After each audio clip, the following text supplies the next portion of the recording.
All right, gang, you might not believe it, but I am back with the Speedtree controller, and we are starting out inside of Speedtree. This is version 10, and I just want to show you the full round trip with the latest iteration of the Speedtree controller developed by Carsten. It's a huge update, lots of amazing things, especially now with the full Karma support and Houdini 21 support, so it's epic. Let me show you what I'm talking about.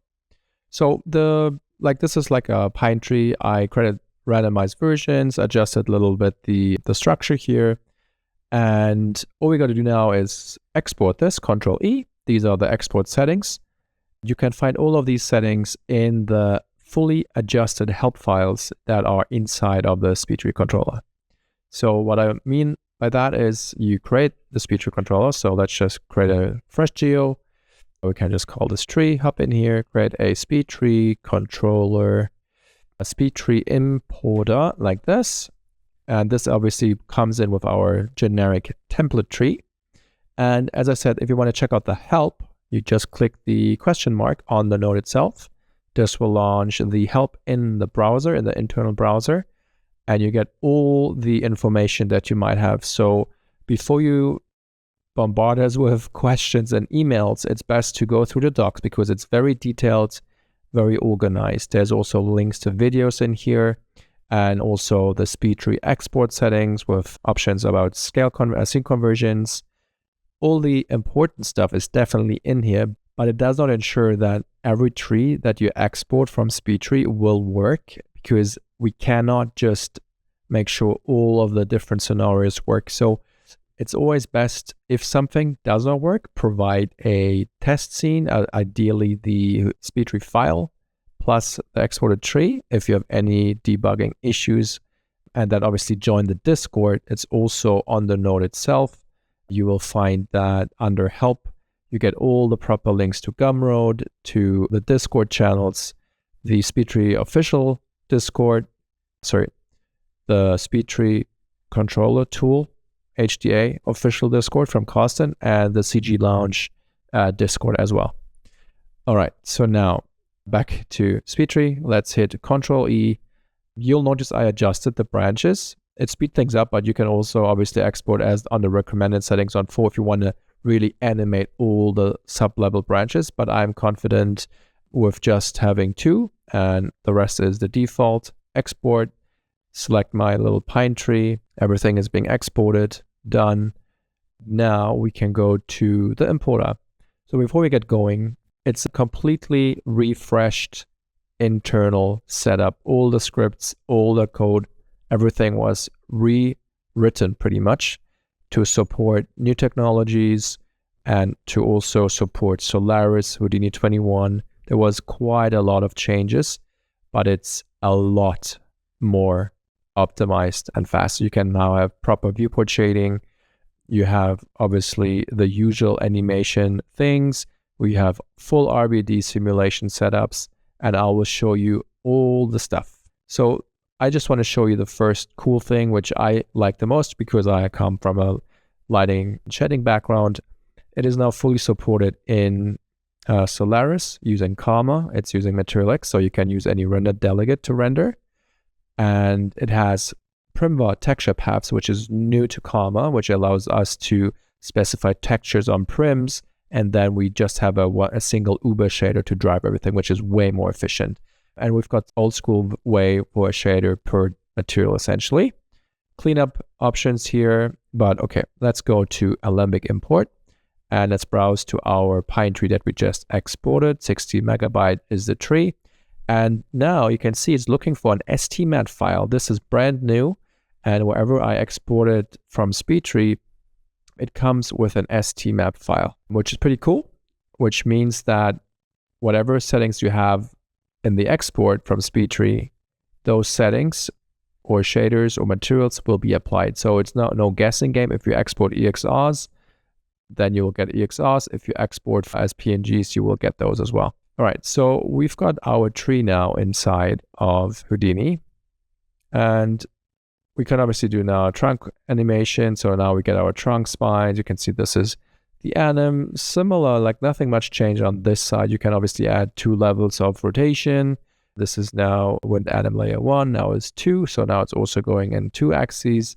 This is obviously for strong wind. Usually big trees don't move that much.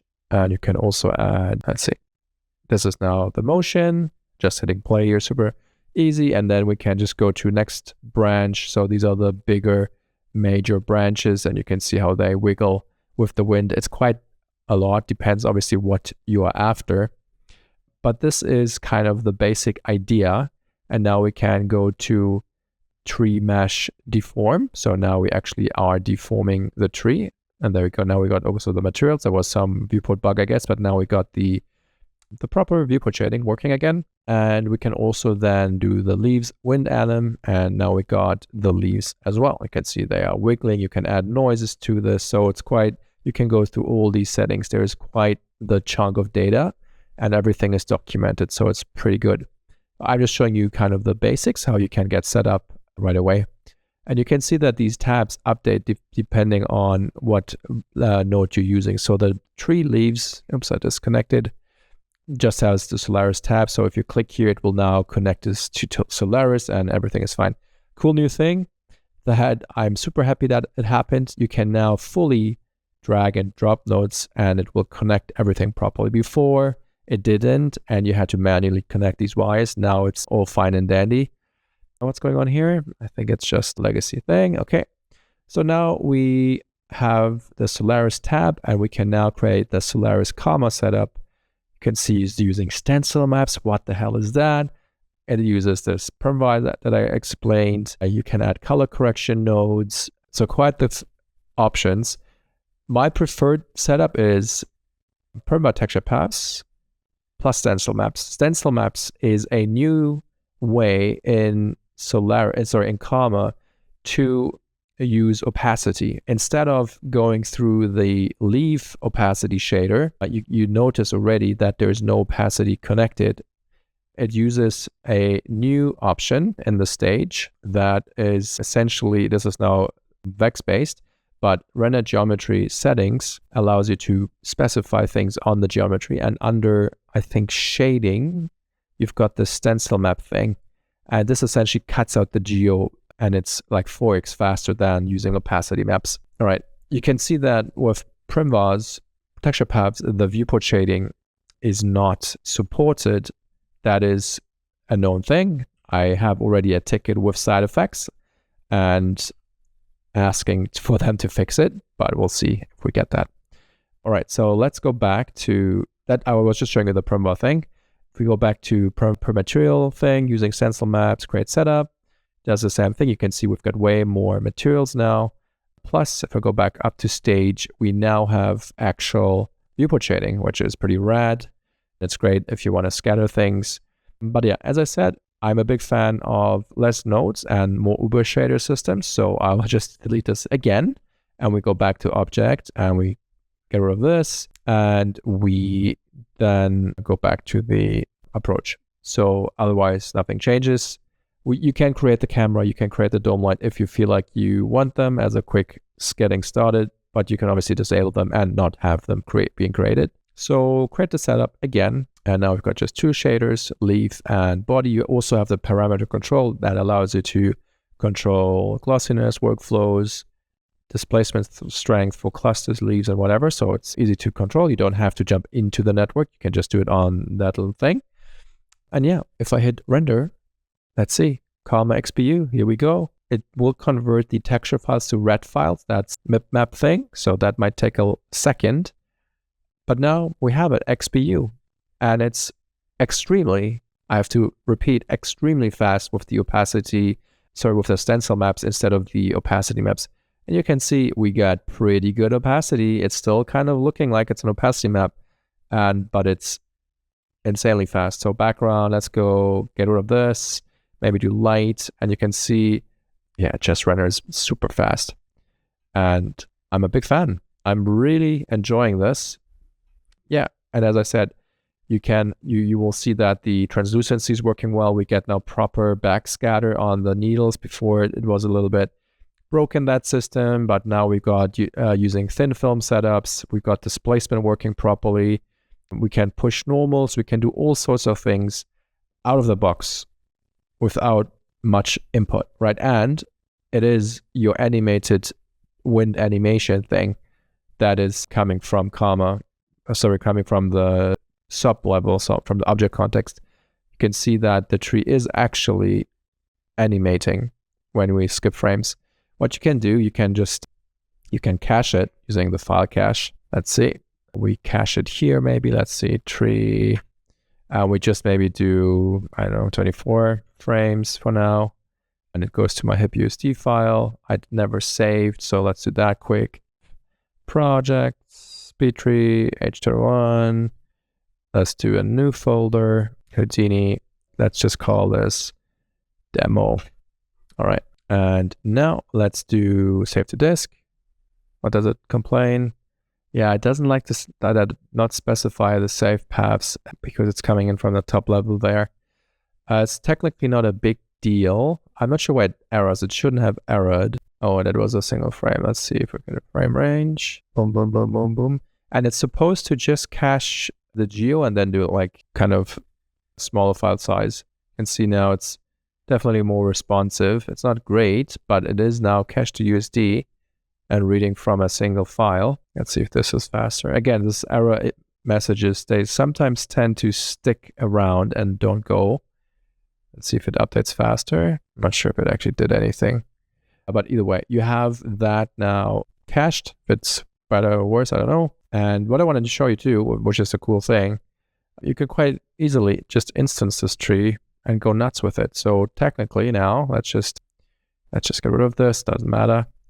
We want to create an instancer instead.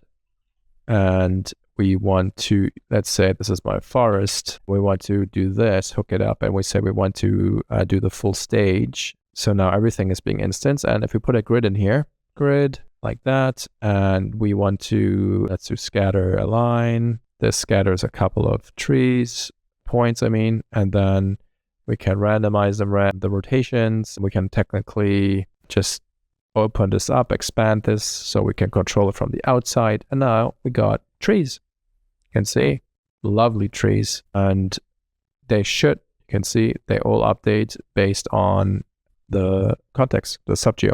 We could also do a frame offset, which would then do variations. There's an actual node specifically for this. We will look at that forest. Isn't that cool? And all done with the Speedtree controller. I mean the anim for it. So what we can do now, go to instance, what was it? Retime instances. Let's see if it works. Hook it up. It's always hit and miss at times. You need to specify the instance root, which is the forest. You point that in here. And then we can say we want random values, and we want maybe 3 variations to do it. Yeah, you can see now it created these variations of this, and now they should still move, but they should not move the same. They should all be frame offset by 20 frames essentially. So that's a way how you could easily, create lots of different variations by rotating them, plus having retime instances. Let's make the grid maybe 100 meters. And now we got plenty trees. Let's do an adjust float in here. After this controls the P scale. Let's go now 0.25. It might be now lower. Put an output node. How many trees?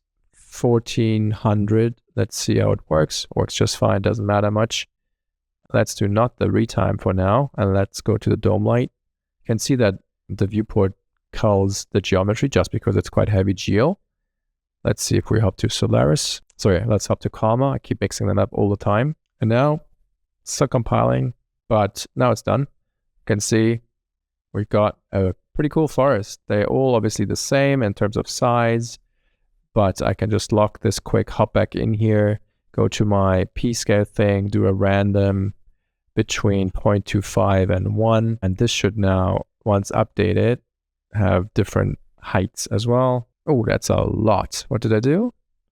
Too much for sure. Thought I did multiply 0.1 and do 0.5. And then we can adjust the curve to just have a little bit bigger ones, but mainly small ones. Let's see if it updates.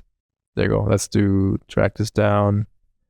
Now what this means is most of them should be close to 2.1 and just a couple of them should go towards 0.5 as a scale value. Obviously nothing to do with the Speedtree controller, but just wanted to show you a quick setup to randomize these trees.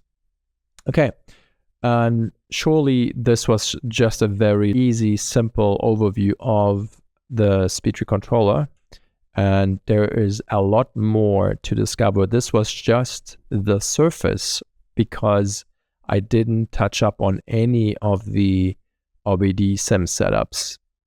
And it's pretty awesome. So yeah, let's get to that. Another great thing I want to show is once you have your tree set up and you set up your wind anim layers like this, after the tree deform, you can see the points of the leaves. And by creating a leaves wind animation, we instance the leaves back onto the points. And you can now, if you play, you can see the wind is kind of moving those points too. And there's a cool control to allow a certain ground shadowing for wind and angle of the leaves. So at the moment, I'm kind of looking at the side on it. And if you go into the tab under the leaves transform called ground behavior, you can control the wind strength depending on the y-axis, essentially on the height of a tree. And you can also align the leaves so they are not disturbed so much. They are more flat aligned with the ground. So if I show you the strengths for now, can it play? At the moment, the ground height is 0. So if I visualize the mask, you can see essentially everything is affected the same way. You could put in a geo to control the mask, but you can also just use a y-axis. You can see now the mask is moving up the tree. And you can play around with the min-max blend distances. So it's a softer fall-off. You can see it's quite harsh. Now it's way softer, adjusting the height again. And then if I hit play, you will notice that the bottom is pretty static because it's kind of shadowed by the wind. Only the tree tops will be very fast moving in the wind. And you can control the residual strength using the remain wind strength controller. So if I go back to 1, you can see now the bottom is still back in the wind, and on 0.1 it's just 10% of the original strength. So that's pretty cool. And the other option is the alignment, and in a similar way the leaves are now angled differently. You can see they are all kind of now flat with the ground instead of being noised up all over the place. If I turn it on and off, you can see that they are kind of relaxing and kind of falling down to the ground. I can boost it up so it's like a softer blend. You can see if I turn on off, you can see that, let's say go, maybe not go 25, maybe go 10 meters. So then we've got a gradual fall off. And if we have both on, you can see there's no wind on the bottom leaves, or just 10%. It's almost static. You can see they are wiggling. There's some movement to it, but for the most part, the tree tops are moving. And then you can also just display the final tree, output entire tree, and now it's still static, but you can then uncheck freeze tree anim, and now we get everything in one. Obviously it's slower because everything is computed and everything is procedural still. It's not cached out, but you can see the tree tops are moving quite fast while the bottom leaves are pretty static. So I would say that's a pretty nice addition as well. And what we can do next is, once you have a anim that you want and you want to cache it out to disk, there's also a new option, pack and cache. It's found in most of the nodes already at the last button here. And in the leaf transforms, it's the only one. So if you hit that, it creates you a pack and cache node. And internally, you can hop in. You can see it has the default file cache node that ships with Houdini. And it has some options to save it out to disk, what presets you want. But there's also a nice little hidden Easter egg with the Speedtree controller. The file cache controller ships as well, the CB file cache controller. And if you integrate that node instead, you can see this has versioning. This is a way more advanced file caching system. It can use tops, similar as the Labs file cache node, but more advanced. It has way more production ready features. As you can see, there's also docs on it. You can purchase this independently or download this independently on GUMROAD, or it's shipping with the controller. So that's pretty handy. And once it's cached out, you can see it goes to BG .sc files, and where you can pick your location, and all this stuff is quite straightforward.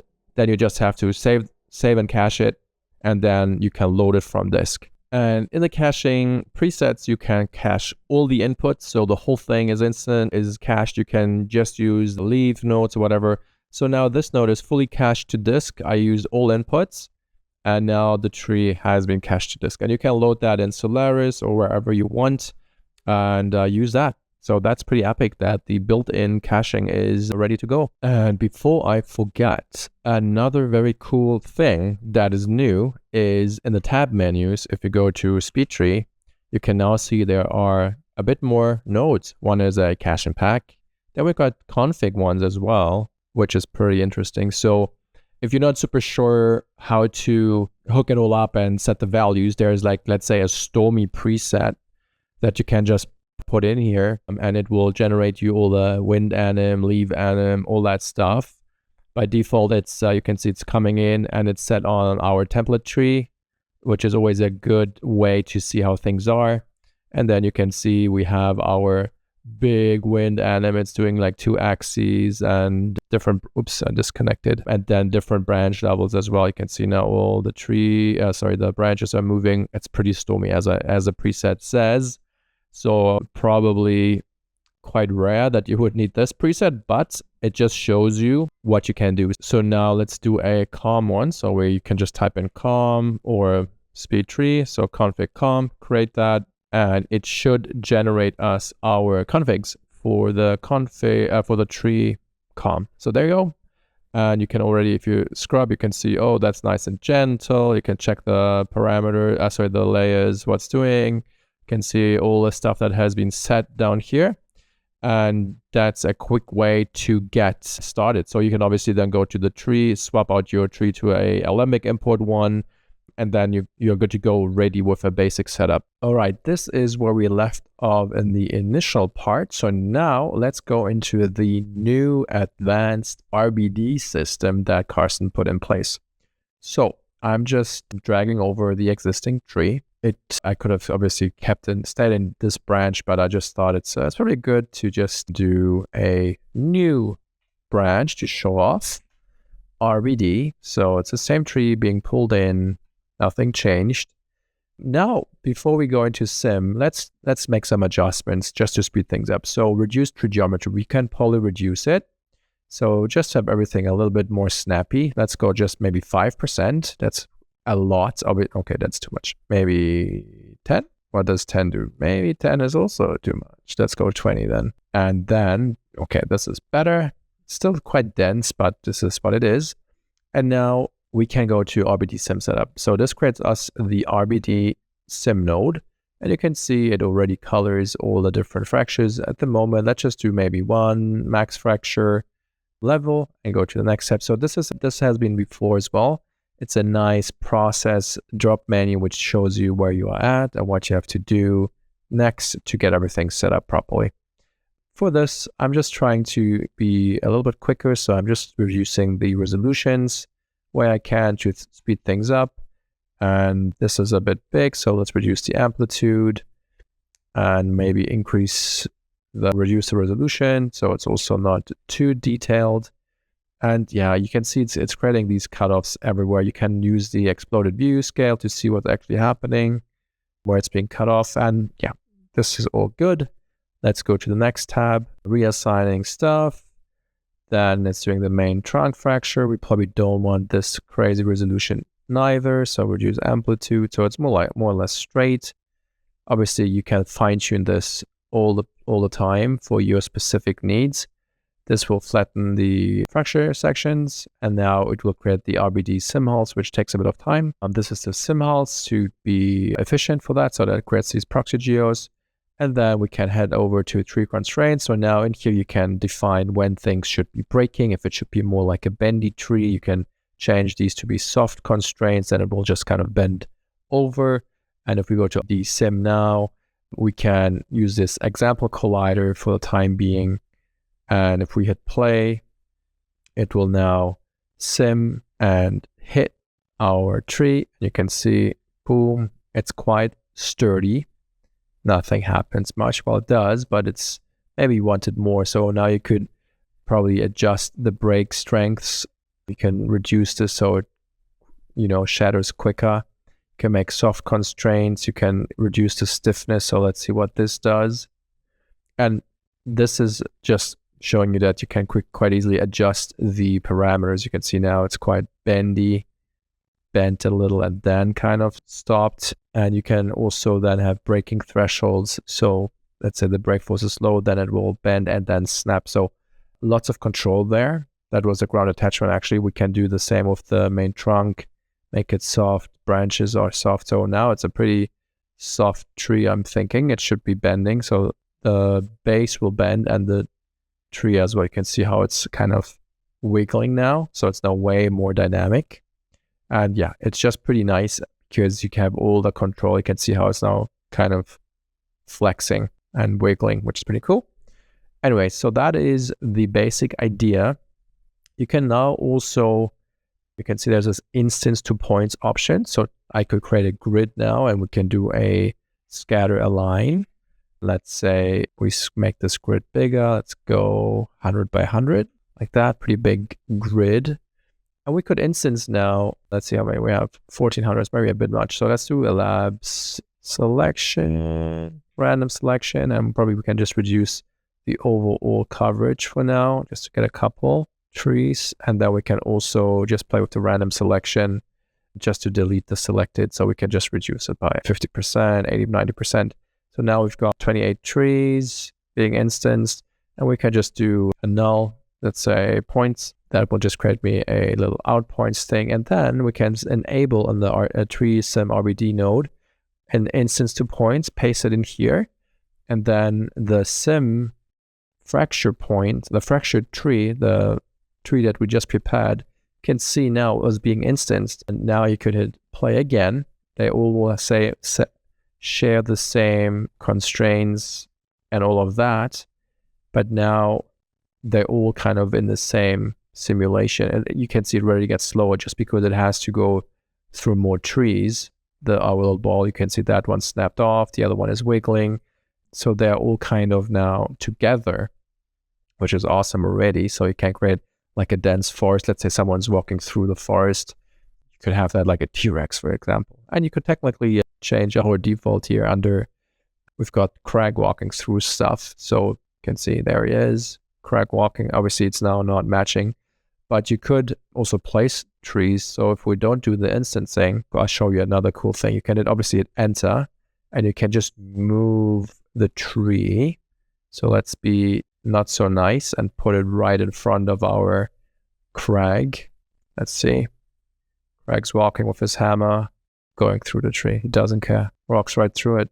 Tree bends, snaps off. Crazy. Anyways, that's that. But now, cool thing. You can now merge different RBD setups and have them also live in the same sim, which is pretty epic.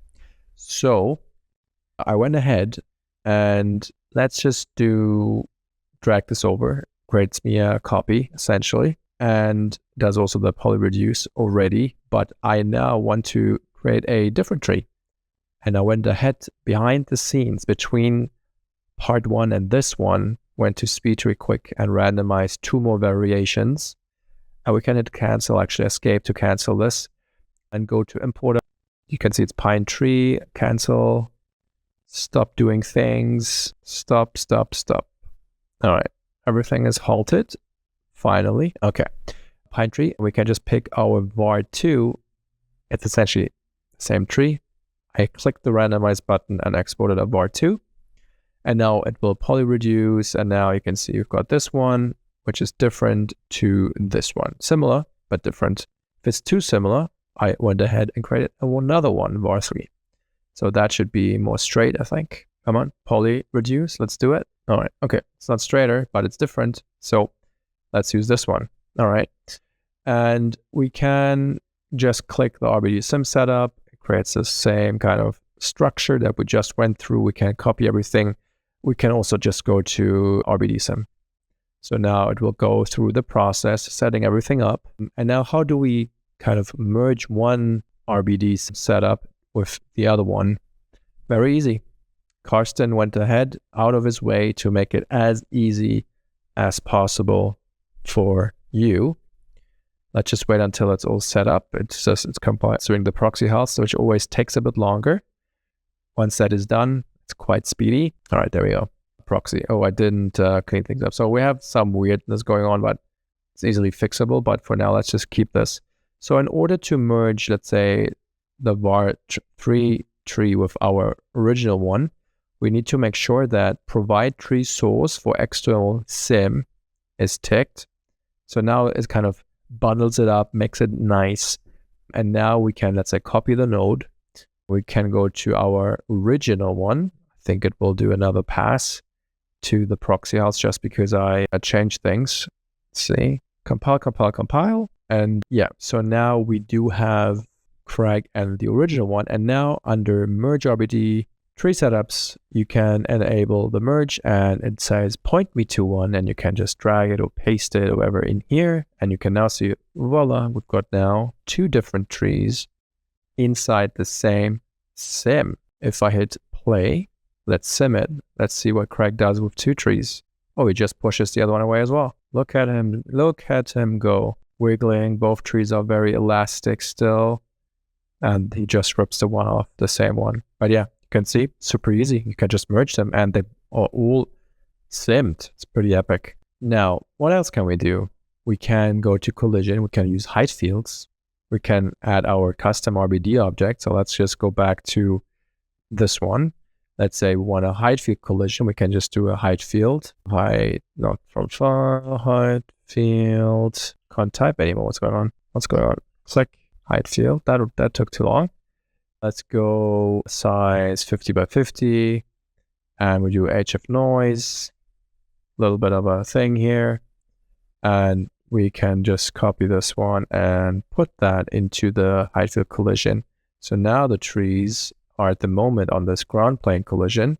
Can disable that, and now they would collide. I think they might be pinned with that red level box there. Let's see, they fall.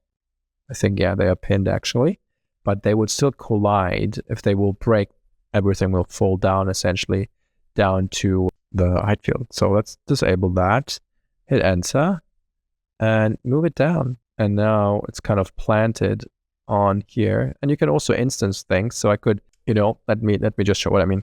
So we could use the height field, because it's a height field. There's a height field scatter as well.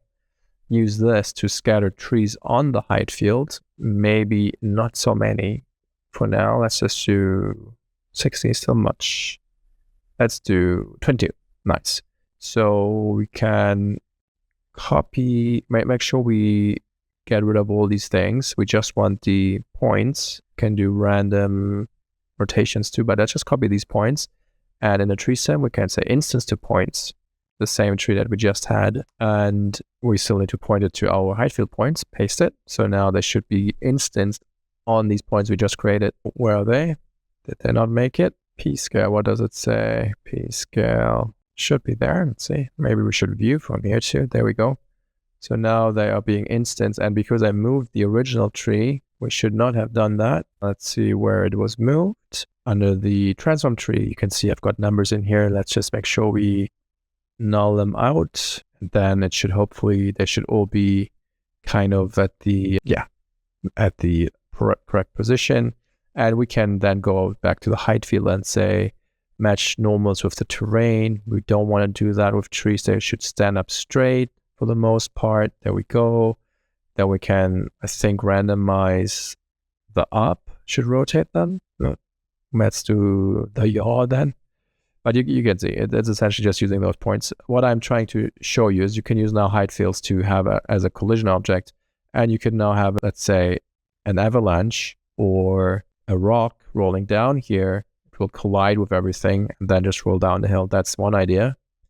You would pipe in your RBD objects that essentially bounce with this, and you need to obviously make sure that you have the right attributes on it, so it's all kind of animated, but these are typical RBD attributes, like active, animated, stuff like that. And then another cool thing, it just doesn't stop, doesn't it? So you might wonder, well, these are all static trees, that's kind of boring. I would love to have this stuff, the stuff we animated. Why can't we just use that? Of course you can.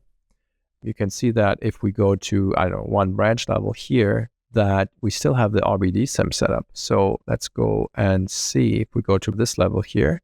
These are the animated. I'm just doing a basics thing now. So let's just go with this guy, and we just do a trunk wind anim, goes in between. Let's disconnect and connect. So now it's hooked up and it's swinging. That's all I want to show.